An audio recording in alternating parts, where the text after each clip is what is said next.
We are back, and we promised you that once we are back, we'll be having our guest in studio. And yes, she is already here with us.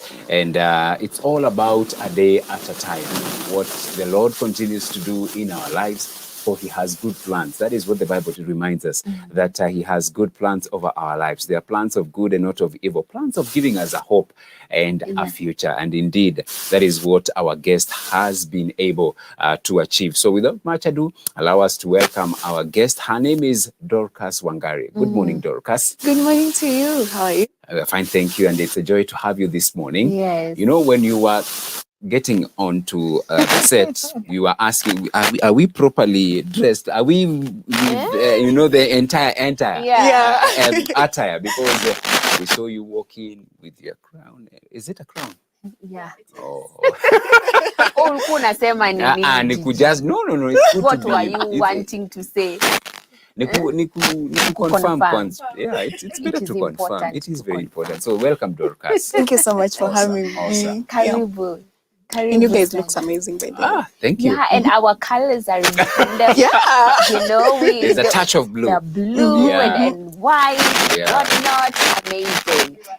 Yeah. You are in the spirit, clearly in the spirit. But I'm so glad to have you here. You have such a powerful story.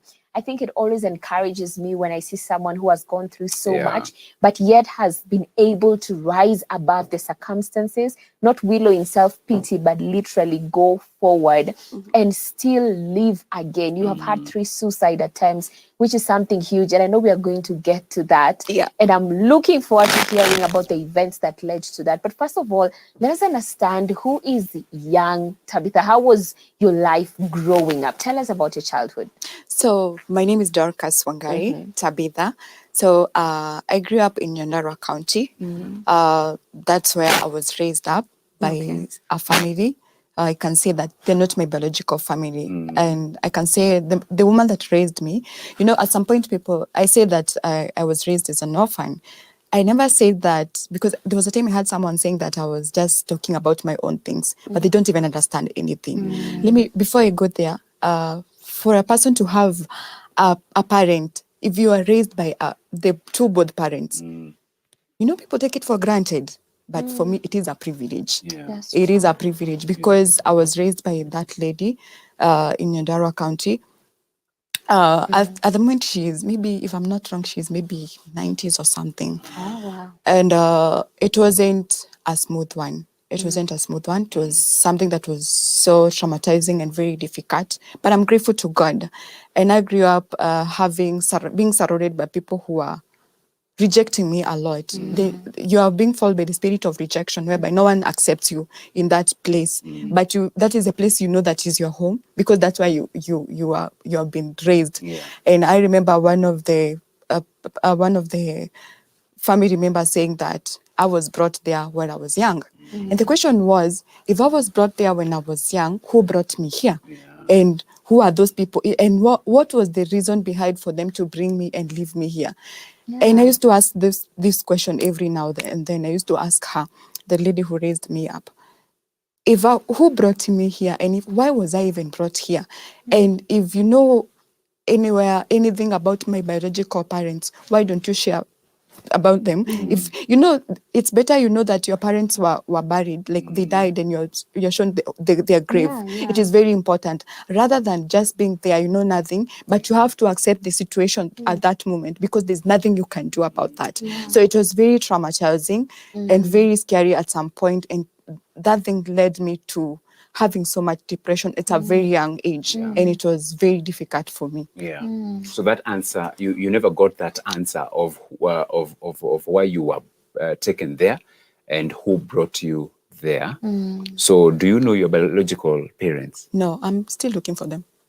Oh, Yeah. and we pray that you'll get closure on that as well, because that can be really tough. It is. Not knowing where you come from, not understanding why your parents left you at that point. Yeah. But I believe that all things do work together for the good, and a time will come Yeah. when all these things will be revealed. Yeah. Yeah, and I was saying to myself at some point when I came to understand everything. Yeah. Right now I'm a grown-up person and Yeah. understand what the meaning of life and all that. And I was asking myself that if I understand some point, maybe as the generation we are right now, sometimes you might not be able to raise a child because of some few reasons. Yeah. Maybe if they were the reason, at least they could have just given me a hint.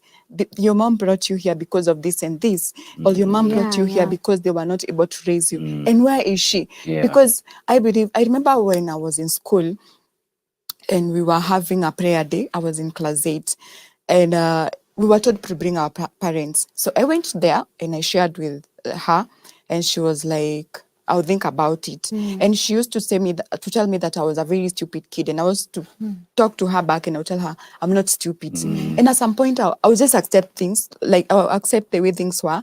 Even in school, I had that spirit of rejection, because even the teachers would be like, this girl is not even loved by the family. Why would we give her attention? And it affected my studies at some point. And I remember we were having a prayer day and we were told to bring the parents. And when we were in school, no one came for me. And I was just there having my books. And I remember one of the principals saying that we should hold our parents' hands. And I was just looking around and just asking myself, what if I just hold someone's parents and pretend she's my mom or my dad? But that was not possible. So what I did was just I holded my book like this, and I was just it was painful, because you're just hearing parents out there speaking very good words to their kids, but you're just there. And there's no one who is going to talk something good to you, and you just have to accept the situation. So my growing up wasn't good. It wasn't very smooth. Yeah. In fact, it wasn't smooth at all. Yeah. And did that affect your education in terms of your school life? Yes, it did a lot, because sometimes I was in school on and off, because sometimes maybe I'm lacking some books or something. Maybe there's some money that needed to be paid in school, but I'm not able to manage to raise the funds. And then I'll just go home and just wait until maybe the next time, maybe they managed to take me back to school. So it was a little bit challenging, but I managed to finish until class 8, until I joined high school. That was Form 1, and then Form 2. And actually, when I was there, I was being guided by someone. And I never managed to finish. To finish high school. And it wasn't a good thing, actually.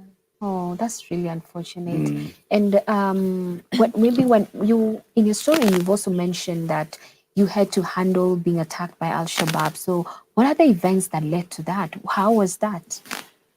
So now this one was so scary. I used to live with someone for me to go to Mandela. That was called Mandela. And we were not in good terms. And you know how girls are sometimes. You're living with someone and they don't want you there. So like sometimes I would sleep in the street. You know, many people don't know that there was a time I slept in the street of Nairobi in a certain 2NK shuttle in town. And I remember I had been thrown out of the house by then, and I didn't know what to do. So I was just walking. In fact, I was just walking in the street of Nairobi, and this person asked me. He was, I think, a driver. I think it was in Accra Road. Yeah, it was in Accra Road. And this person asked me, what am I doing at that time? And I was just like, where I live, I've been thrown out, so I don't know what to do. And that person was so kind, because he told me that if the police see you just rotating around doing nothing, you're a girl, they think something else. So instead of you being arrested, just come into this bus and just stay here until morning. And then he locked the matatu. Wow. But trust you me, I never closed my eyes, because at the end of the day, I'm like, why did he do that? Because I never used to trust anyone. Because at the end of the day, you're like, you just want to take advantage of me. Or maybe you have some other things you're planning. So I was just leaning down, and then at some point I'm waking up and I'm like, what will happen? And the whole night I didn't sleep. So in the morning, it's when I just woke up and I went back to the place where I was living. Now I was just going to get my clothes just to find out where I'll go.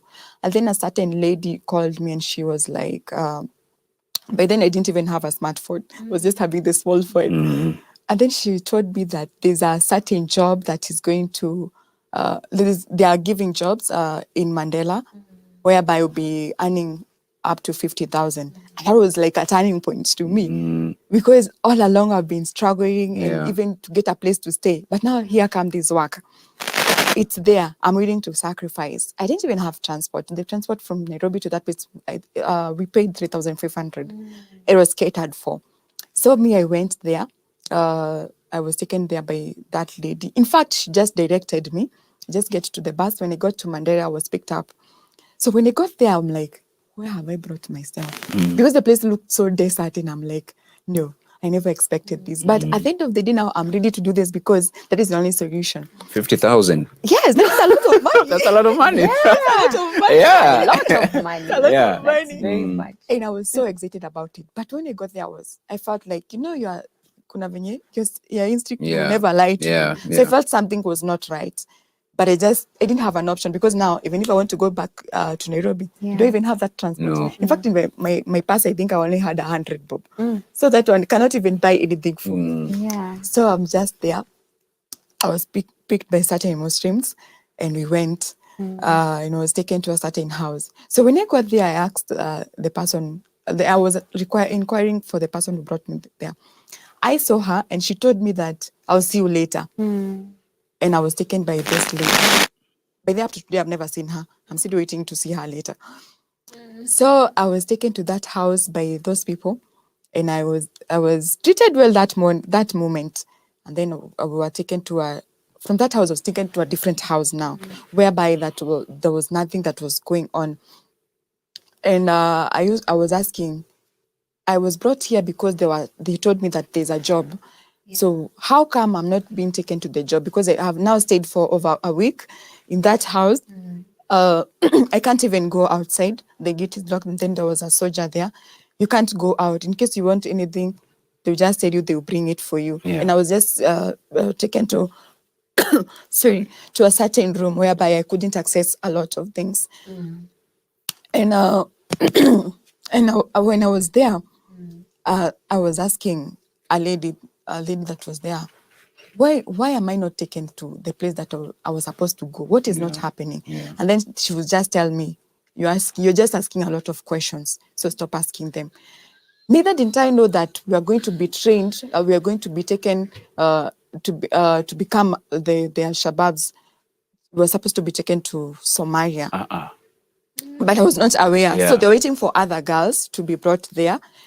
But now I'm locked in a certain room whereby sometimes I'm just given some work to do, and I'm like, why are they treating me like this? Even to eat the food, you just eat once a day, but there's nothing I can do. I can't even access other rooms. And I'm just there asking myself, what is not happening? But I don't have answers. And one morning, I asked myself, I told that person, I'm looking for the lady who brought me here. I tried to reach out to her, but she was nowhere to be found. Her phone wasn't even going through. So it's like they had already sold me there, and there are other plans to be done with me so that they take me to that place. And it was so traumatizing. I stayed there for a couple of 7 good months. I'm telling you.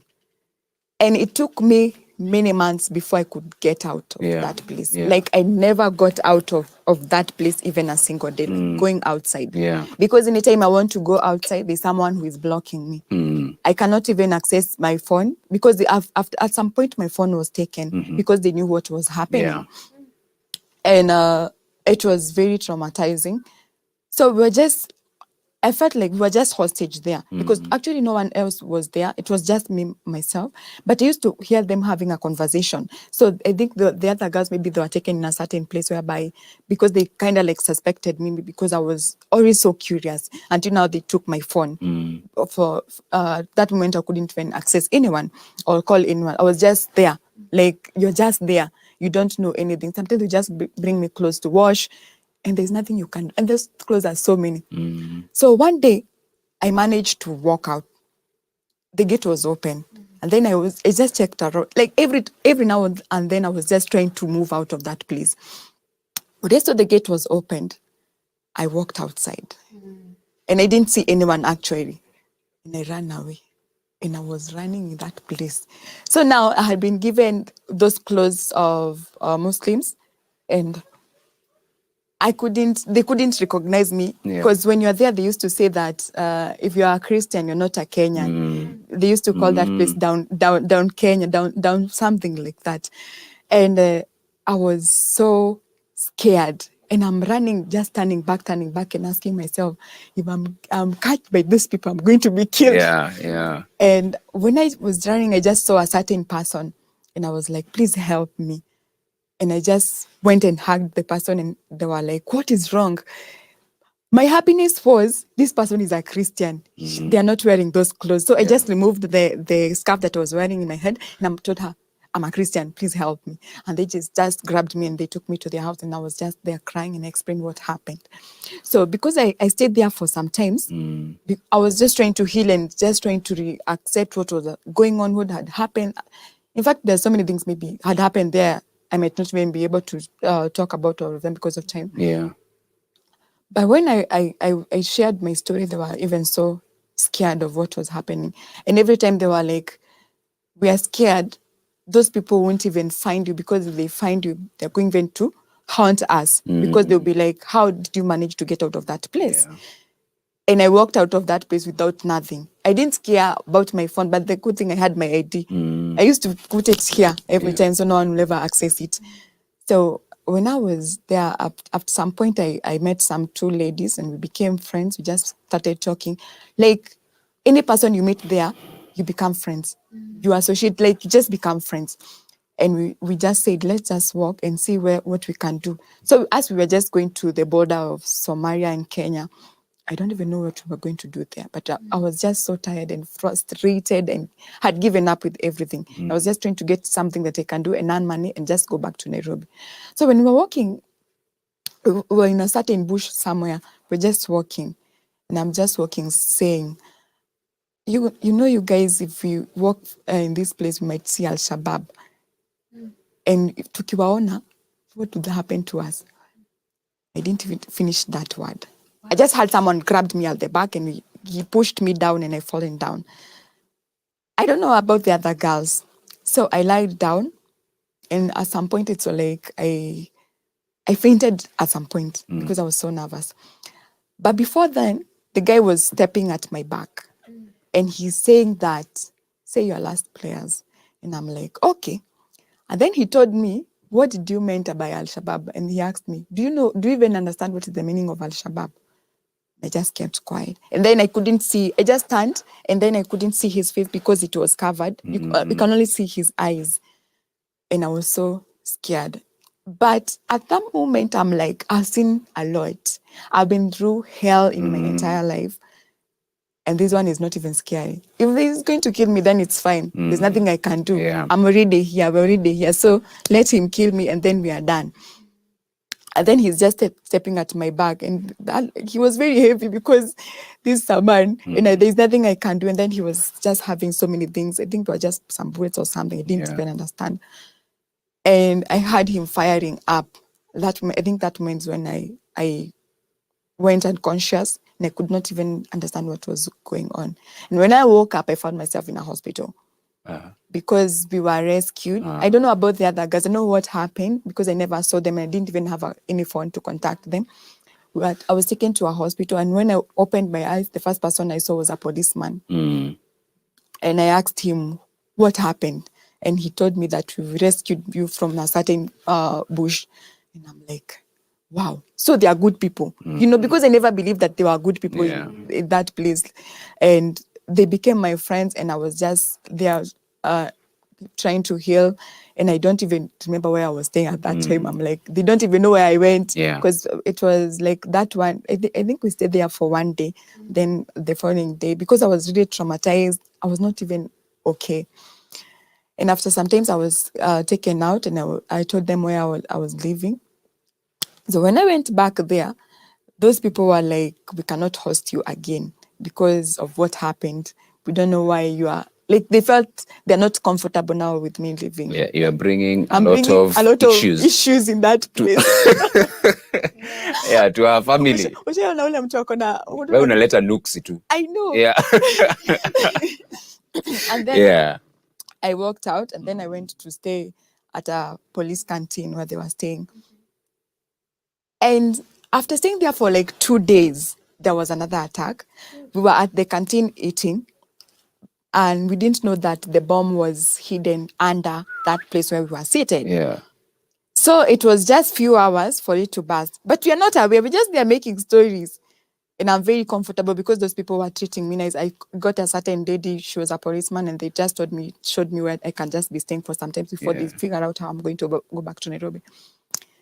And something just told me, just walk, stand and just go. And I just stood and I just walked. I don't even know where I was going. From here, I don't know, maybe up to the gate, then the bomb blasted. Poof! And I just saw some fire. And I'm like, God. So I was so scared. I fallen down and I'm just trying to scroll. Yeah. And it is during the day, actually. It was around 4 or 5 p.m. And I'm scrolling and I cannot walk. It was so scary. And then at a certain point, one of the policemen came and grabbed me and we just walked. And we were just running. And they just put us to a certain place and we were locked there because there were now the Al-Shabaab and I could just see fire. So every time we were just like lying down because anything can happen. Yeah. You don't even know whether you're safe or not. And at some point, I remember just going to a certain briefcase and covering myself like that because I'm like, we are going to die anytime soon. And some of the people I was there with, they died on the spot. And I remember I don't know who was the president by then. They brought some helicopters that were taken back to Nairobi. And I was just remembering how we were talking, and I was just saying life is very short because those were the people I was with, and they were very nice to me, and now they are gone. But I think after one day, I was given some money, and then I came back to Nairobi, which was so difficult. And I was like, I never wish, or even my friend, to ever go to that place. Because it is, unless maybe you have a good job. Because I remember being told by that lady that it is an NGO that is giving people work and you're going to earn 50,000 that I never saw even a single day. It is struggled. Even sometimes I will just sleep without food because there's no one to ask for food. Yeah. And when I go to that house, in that house when I was taken, at some point I'm like, I'll open a room, and I remember one day opening a room and I found some guys there, and the way they pushed me out of that place, it was so dramatic. And they're like, "What are you doing here?" And they start talking something I don't even understand. And I was always by myself. I was always alone because there's no one to talk to. I don't even have a phone. There is nothing. You're just there stranded, not knowing what you'll do next. And it was very, very traumatizing. Yeah. But God saved me. Amen. And I came back to Nairobi safe and sound. Amen. Then when I came back, I don't even have a place to stay. Back to the streets, Yeah. back to asking people, going to people's houses, whereby you just stay there 2 days, no one wants you there. After another 2 days, no one wants you there. Yeah. And it was, I feel like I want to cry, but I'm trying so Yeah. And even to get that meal Was for a day, a challenge. it was a challenge. Sometimes you go to someone and you just try to work for them, nothing is happening. Yeah. I'm that person who could get a job today and tomorrow I'm told to go. Spirit of rejection. No one accepts you. Like, no one wants to see you around. Like, and you haven't done anything. Yeah. Ujakosea mtu. Like, we met with you, Beatrice. You have never seen me. Like, the way I walked in. Yeah. And you're like, your spirit nanikata. And there's nothing I've done for you. And it was very difficult. It took me a couple of years before I could be accepted. Spirit of rejection. It is. Yeah, it's difficult. It's a difficult one. Yeah, and it's the story of Dorcas Wangari, and it's all about one day at a time. That indeed God had good plans, and He continues to have good plans over her life. And she is now protected. She was protected from all the harm, the attacks from the Al-Shabaab to when she was duped in terms of being promised a job which was actually not even forthcoming. And and the promises of God. And she is here sharing with us her story of victory, her story of overcoming, and how she was able to overcome, how she was able even to be where she is today. And of course, when we are back, she will be sharing with us now the story of victory, what she is now able to, she has now been able to achieve. You know, she's wearing the crown. She has other things that she's also having. So she will be sharing with us because of the victory that God has granted her. This is Hope at Dawn, one day at a time. We'll be back after this short commercial break.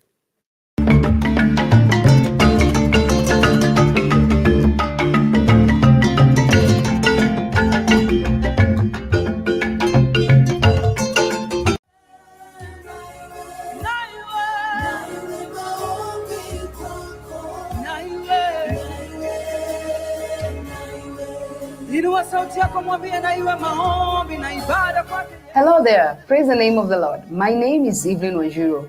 To get Naiwe Maombi as your Skiza tune, SMS Skiza 8830022 to 811.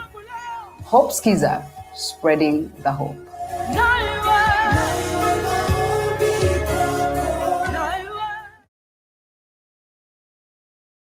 Hope TV is where you look and live, with an excellent selection of the best Christian program.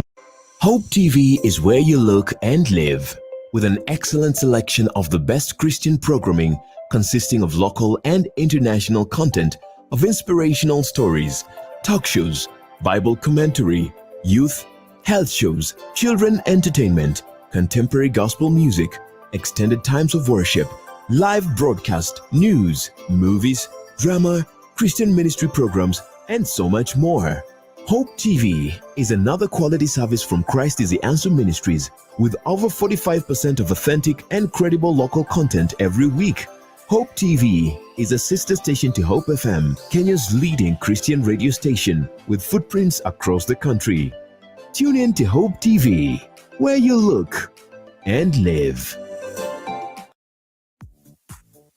Africa International University takes pride in being at the forefront of producing Christ-centered leaders, transforming Africa and the world. At AIU, we lead, we innovate, we inspire, and we are a family bound by a common goal of transforming the world. There is no better time to think about your career transformation in an international community. Our intakes are in January, May, and September and are currently ongoing. Embark today on an exciting and life-building academic journey by enrolling in our diverse certificates, diplomas, bachelor's, postgraduates, master's, or PhD programs. Africa International University, a university in the heart of Africa, with Africa on its heart.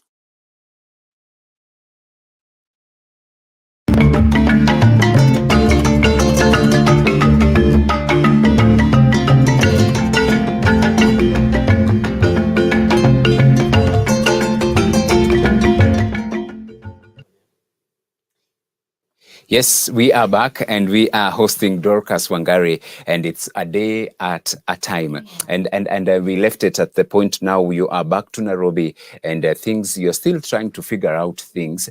How eventually did you manage to maneuver? Now we are back. But first, though, we can talk about the suicide attempts. Yeah, sure. Yeah. I'd love to know what led to that before we come to the victory story. Yeah, sure. So, my first suicide was in the village. I'm just there. In fact, reason why, I remember, first I wanted to go to school. No one cares about me. Yeah. No one, I feel like I'm just rejected. No one loves me. No one values me. And I'm saying something, no one cares about that. And I remember just walking outside and going to the washroom. In fact, that is not even a washroom, it's a pit latrine. And I just walked outside and I'm standing there. And I'm just figuring how I'm going to manage to go inside. And I just walked in. And I pulled the door. The door was not even so comfortable. It's something that you just can't pull outside. And I sat down. And then I was just holding, just remember the way the pit latrine of the washroom is so disgusting. So I'm just holding it down with my hands. And I first put my first leg, the second one. So I went to go inside. And then I went inside up to this part, my hip. And now from there, I can't go down. Because I'm a bit bigger, huge on the upside. So, and the pit latrine, the hole is not that much wider. Yeah. So definitely I'm not gonna fit unless someone push me. So I'm just trying to push myself down so hard because I want to do this. Remember that place, how disgusting it is? Yeah. At that moment, I don't care. Like, I don't care. I'm ready for anything. I was just pushing myself inside. And I'm pushing myself until to that level whereby I couldn't go down or come up. Now I can't go down and I can't come up because now I'm stuck in somewhere. Remember, my legs are hanging down there. And that place is so disgusting. I wasn't even feeling anything. No. I wasn't even feeling the smell. I was just fine. My plan was just to go down. But unfortunately, it never worked. I was so mad. Yeah. Because all I wanted and all I was feeling in my heart was, I think death would be the only thing that will make me feel okay and comfortable. Because when you die, you'll not struggle. You'll not even think about anything. You not even know what is happening. And at some point, I stayed there for a couple of minutes before anyone could find out where I was. And after some couple of minutes, someone walked in and they screamed. I'm like, please, if you dare lift me up. But now, at that moment, I'm devastated. I don't even care what people will say or think. I just want to go down. But unfortunately, I couldn't. So that person pulled me out. So now pulling me outside, I'm fighting so hard because that is not my plan to come out. And it was so difficult. Plus, it's paining because now they have to pull me. Yeah, because you're stuck. I'm stuck. And then they managed to pull me you outside. out, And they walked me outside. When I walked outside, I remember I talked so much words with pain. And I'm like, you people hate me. No one cares about me. You could have let me die. And I'm just so devastated. I think after that, I received some beatings. Because whatever I was doing was so bad, but I did not care. And after a couple of days, I was still there and I was still thinking about it, but I just stopped. And I remember I'm just there. Even to access a meal, it's hard. Because now the person who is raising you up, every time she wants to beat you up, you haven't even done anything, but you're always having quarrels. And it was so, so hard. And I remember where I was raised, I have a brother. He's not my biological brother. He was brought there also. Maybe I don't know the story, but I remember seeing him being brought there as a kid by a certain lady, and I know her mom. And I'm just there watching how he's being treated. Very amazing. He was even taken to a private school, and I'm just there watching. There's nothing I can do. And I remember that lady coming one day, and he brought us some snacks. There were some cakes. And to me, that was like, wow. So when the lady came and found us having the cakes, he snatched them from us, and he threw them to the toilet. You know what I did? I looked for a very tall tree that I could put those cakes down from that pit latrine. I removed them, but they're still covered. I removed them and I eat. And yes, I did. Don't ask me how, but I did. Yeah. And you can imagine how they look. Yeah. I just get some water and I washed them and I ate. I never died. I didn't die. And today, if you tell me to take something like that, oh God, I can't. And I remember the beating I received. Oh God. Yeah. At some point, I have a dent somewhere here. I was hit by a shoe. It has never healed until today. Maybe because of those cake. I'm that girl who used to love church so much during that time. And this lady will tell me that every time I say I want to go to church, I'm only going to sleep with men. I was still very naive and very young. I didn't even understand all those. And to make the matter worse, she just say that I'm just going to wear the mazes and you sleep with men there. And I'm like, how? I never did something like that. And the beating I'll receive. And I'll sleep outside. Because now, if I know I'm going to receive a beating, I'm not going to go near to that place. Yeah. So there was a place I had made like my house. There's a certain flower, very big flower. So inside there's some chickens used to make some home there. So we used to sleep next to them. And I remember a certain day it rained a lot. And the rain was just raining on me. And I slept there the whole night. Yeah. So I would say that suicidal was the only thing that I could see. Always think about it every now and then, because at the end of the day, no one cares about me. No one, I remember the first time I realized that someone can be loved. I think I was 18. Because since a young child, I didn't grow up with that motherly love or fatherly love. It wasn't there. Yeah. And it has never been there from the word go. And I remember even when I came to Nairobi, my other two suicides were through on the road.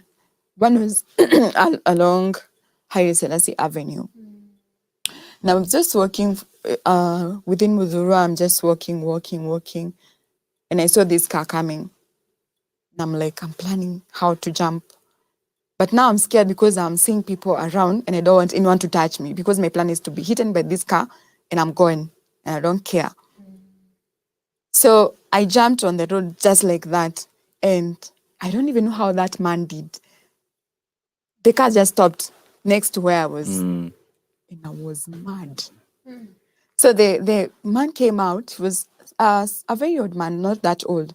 And he was like, my child, you want to kill yourself? And I think I remember I abused him. I just walked and I was so mad at him. Because now, why didn't you hit me? That was the plan. Yeah, that's it me. Yeah, that's hit me. Why are you walking out? And it was very traumatizing at some point, but I said it's okay. So I would say that it's been a journey for me even to be here. It's just been a very huge journey for me. But I'm grateful to God for everything. Because at some point I felt like giving up with life. Yeah. Not once, not twice. I've given up with life. I've thought of taking some medicine. What is it? Dawa za panya. Yeah. So many times, but they never worked. Yeah. And I'm just there alone because I felt like no one cares about me. Like I didn't even see any value of myself, because every now and then I'm just experiencing up and downs and rejection and all that and all that. I want you to talk about, and especially to families, the things that we take for granted. Having a family, having siblings, having parents, and especially when you are together in terms of in good terms. Because for you, listening to you, you are looking for, somewhere to belong, somewhere that you would be appreciated, somewhere you would be loved, so that even your basic needs will be. You were not asking for, opulence, for riches. You just wanted to belong to a family. Yeah. So the things that we take, some of the things that we take for granted, that I'm loved by parents, loved by siblings, what's the importance of that? Maybe to someone who maybe is taking that for granted.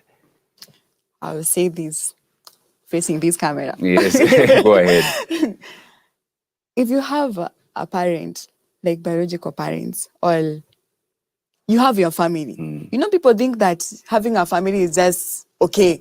It's just a free privilege. And they just take them for granted. Maybe they're just complaining. Maybe your mom is just even telling you something. You're like, or you just see your mom calling you. You see a call from your mom and you're like, tampigia tu badai.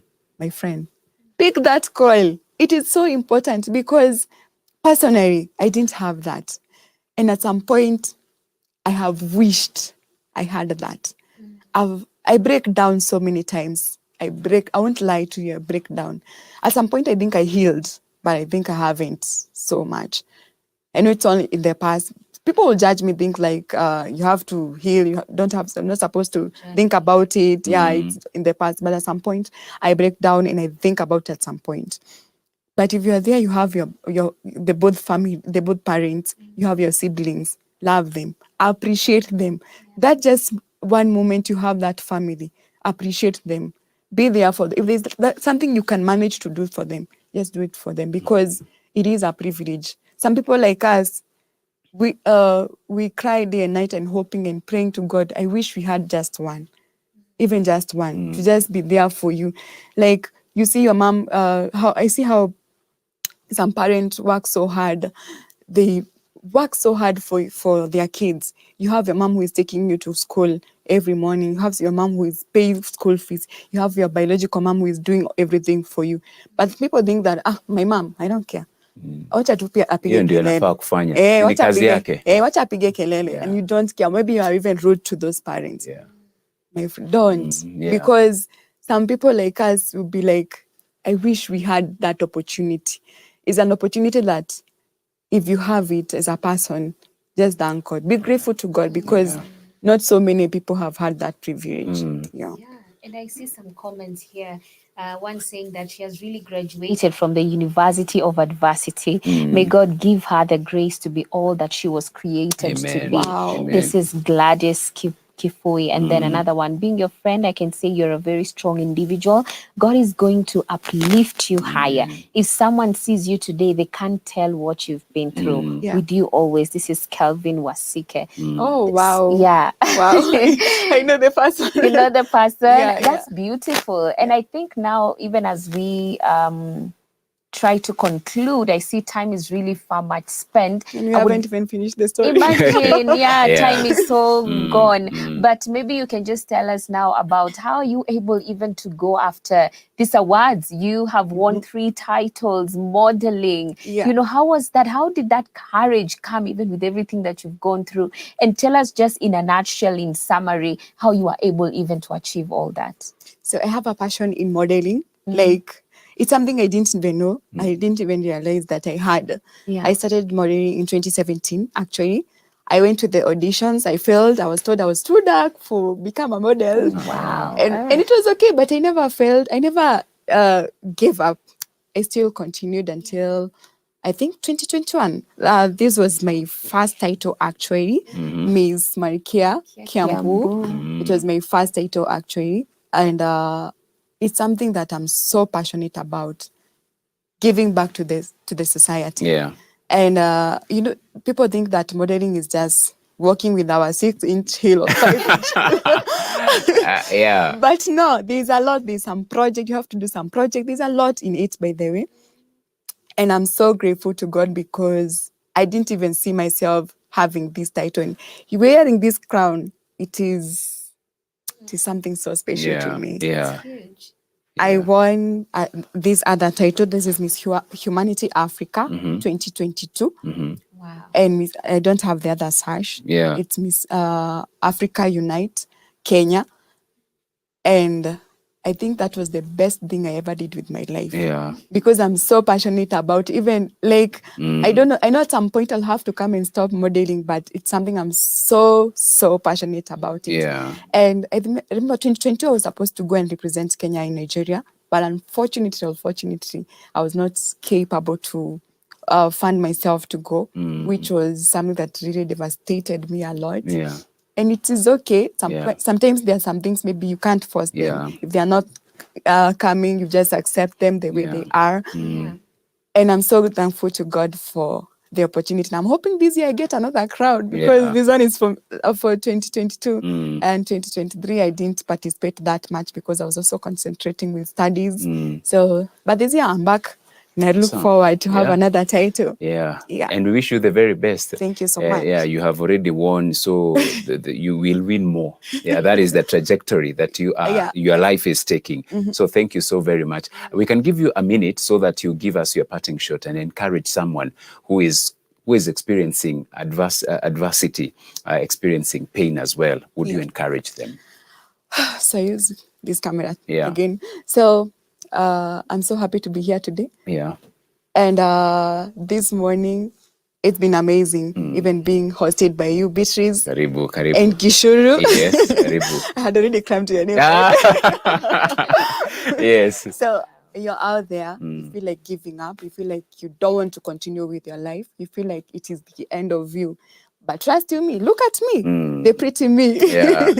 So do not give up because there is hope. At some point, I thought I won't even be here. At some point, I thought I never even thought myself on a TV station. Here I am. Yeah. So if you're out there, you feel like you want to give up, you feel like your life is not moving the way you want, you feel like everything hasn't been going the way you want, but trust you me, trust the process, because at the end of the tunnel, something great will happen. Amen. That is my parting shot to you, my friend. You're out there. Anyone who has been so supportive, I love you guys. Thank you so much. Thank you for everything that you've been doing for me. I appreciate.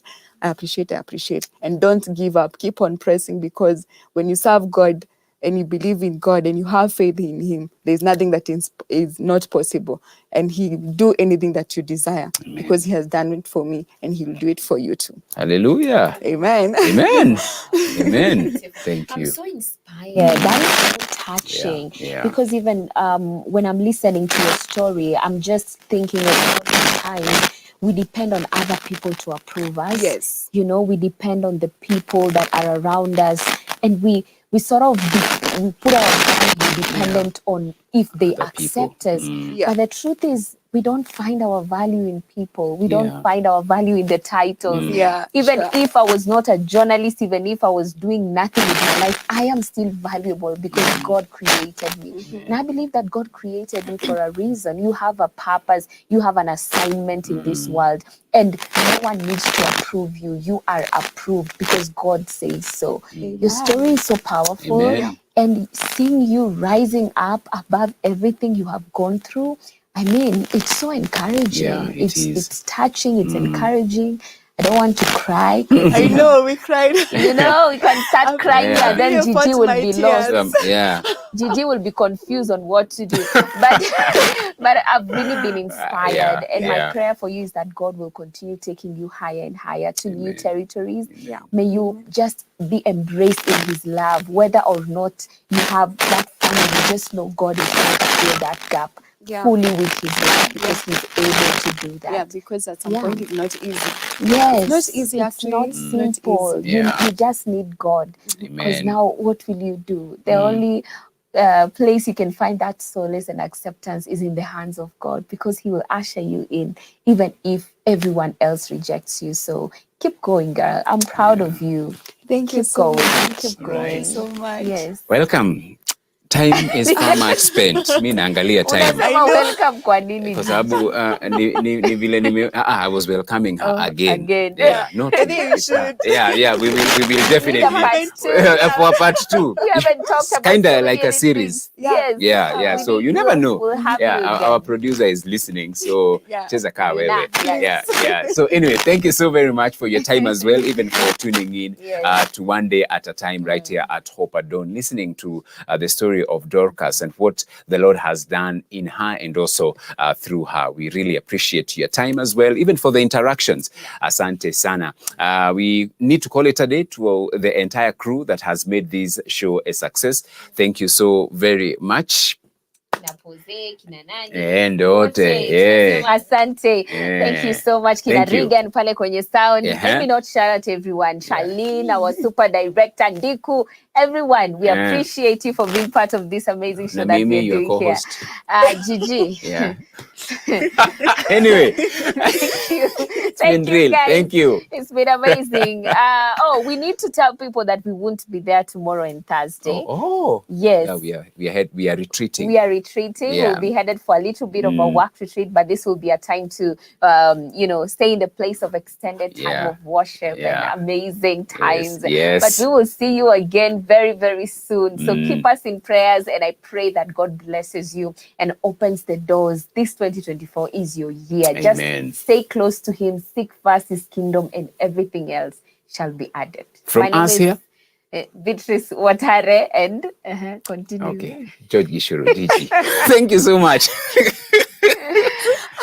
This amazing co-host here. Bye-bye for now. Bye-bye, guys.